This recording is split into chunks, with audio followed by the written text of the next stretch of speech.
povo, tudo bem com vocês? Bem-vindos ao canal Nigri Sekai. Eu sou a Buma e nesse vídeo você vai conferir, prometo fazer ele mais curto, a nossa análise sobre o terceiro episódio de Demon Slayer da terceira temporada. Tá sensacional, fica aqui com a gente.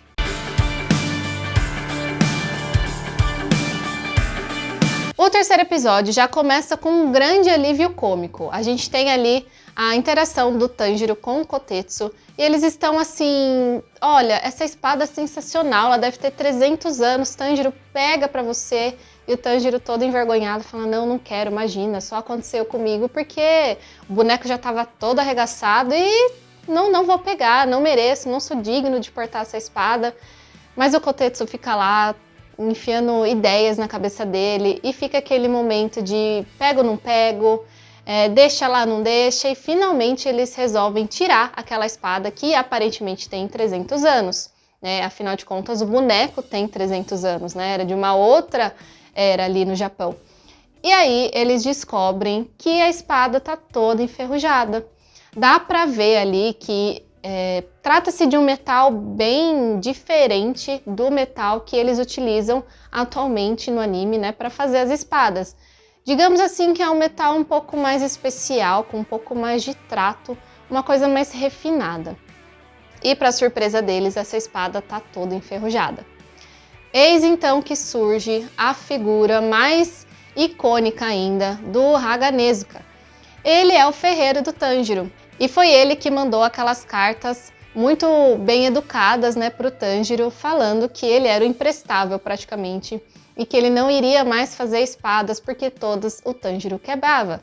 Mas, na verdade, no segundo episódio a gente descobre, né, através do Kanamori, que quem quebra as espadas, a culpa não é de quem quebrou, é de quem fez. E quando surge aquela figura vindo de dentro da floresta, tem toda aquela sonoridade do peso, da pisada mesmo, ele tá todo maromba.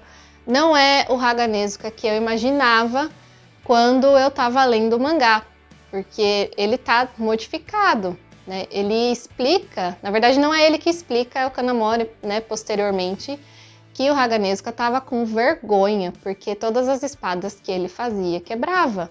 E ele não queria, né? Não é a função dele fazer uma espada que se quebre, né? Por mais força, por mais golpes que ela, né, tenha dado, uma espada não é feita para se quebrar. E aí ele vai nas montanhas para fazer um treinamento que, digamos assim, é algo de família e é um treinamento muito intenso.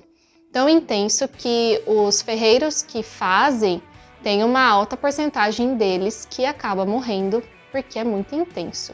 E você fazer uma espada com esse treinamento requer muita força.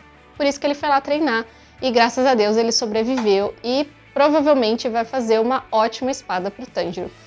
Mas ali ele chega para pegar essa espada que está enferrujada, porque ele quer dar um trato nela, provavelmente também para devolver para o Tanjiro, para devolver não, mas para dar para ele, né, uma espada digna, que tenha esse trato novamente e esteja 100% boa para ele usar. E aí eu já vou passar para a segunda parte, digamos, desse episódio, porque todo esse começo teve muita risada, muito alívio cômico e também explicações sobre essa espada, sobre você fabricar uma espada e tudo mais. A segunda parte do episódio já tem a presença de luas superiores. Eu achei que no mangá demorou um pouquinho mais dessa introdução do Tanjiro na vila, e aqui eles já estão dando de cara no terceiro episódio a presença das luas superiores.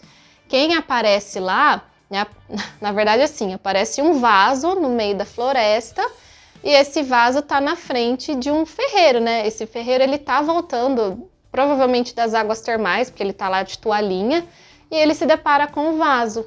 E o vaso, de repente, engole esse ferreiro, e eu achei muito legal, porque eu não imaginava que eles colocariam tanto sangue assim nessa cena.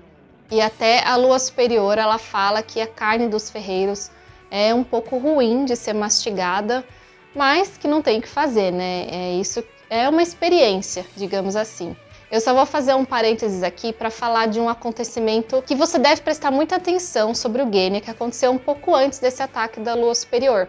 O Tanjiro tá lá conversando com ele. Na verdade, ele tá tendo um monólogo, porque o Genya não quer nem saber do que o Tanjiro tá falando. Ele não quer ser amigo de ninguém. Até porque ele não teve uma boa experiência com o Tanjiro lá na seleção final para você se tornar um caçador de demônio, né? Até é relembrado novamente que o Tanjiro ele acaba quebrando o braço do Genya, mas é por um motivo, né? Ele não quebra simplesmente à toa. O Tanjiro acaba lembrando o Genya que o dente dele estava com ele, porque afinal de contas, da última vez que eles se falaram, o Genya estava banguelo, né? Ele perdeu o dente lá nas águas termais.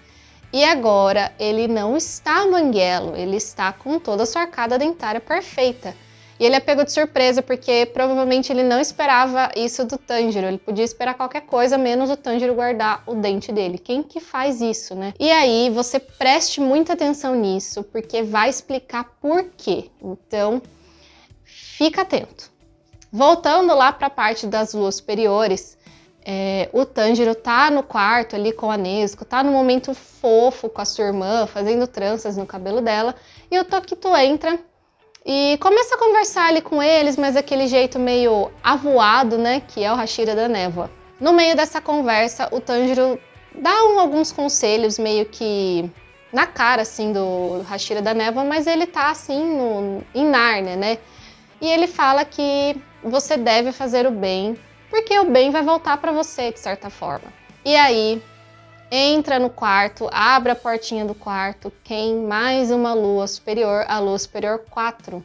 É aquele demônio que aparentemente ele tem muito medo das coisas e ele só fala que tem medo do mestre, que ele não queria estar lá, que ele tá super amedrontado e nenhum dos dois conseguem perceber a presença dele. E aí, gente, acaba descobrindo que, obviamente, começa uma luta, né? E aí você descobre que o Hashira da Névoa, ele, por ser uma criança, digamos assim, e por ser pequeno, ele é muito leve. E aí, em algum dos golpes desse demônio, ele é jogado para longe.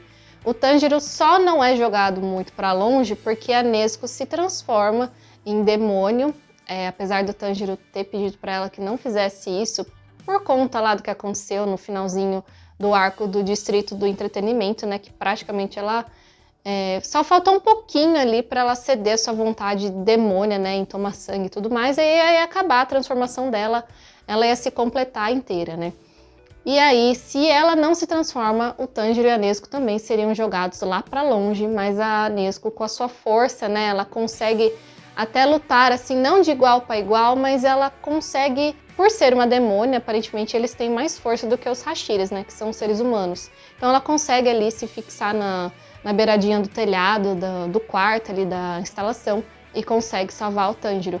Mas o que acontece em seguida deixa um ar de suspense, porque eu já vou pular para a parte em que aparece o Genya, que começa a atirar no demônio, e aí descobre-se também que esse demônio, né, que era muito triste, na verdade, quanto mais você corta a cabeça dele, mais demônios vão surgindo. E repare, porque na língua dele está gravada o sentimento que eles representam, digamos assim. E que, como a lua superior 6, cortar a cabeça não vai resolver o problema de eliminar o demônio.